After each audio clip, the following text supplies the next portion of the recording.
আমি আবার খুব সহজে ডক্টরের কাছে যাই না যতক্ষণ না আমার মনে হয় যে হ্যাঁ এখন অ্যাকচুয়ালি ডক্টর দেখানো উচিত। আসসালামু আলাইকুম everyone, welcome back to my another new mini blog. কেমন আছেন সবাই? আলহামদুলিল্লাহ, আল্লাহর রহমতে আমরাও ভালো আছি।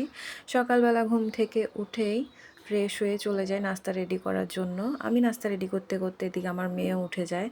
তাকে ফ্রেশ করিয়ে মা মেয়ে একসাথে বসে নাস্তা করে নিই। আজকে নাস্তায় ছিল পরোটা, ডিম পোচ আর মুরগির ঝোল।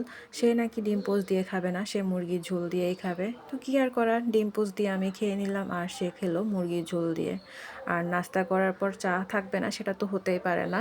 নাস্তা শেষে মা মেয়ে দুজনে মিলে বসে চা খেলাম। এরপরে দুইজনে রেডি হয়ে বের হয়ে যাই হসপিটালের উদ্দেশ্যে।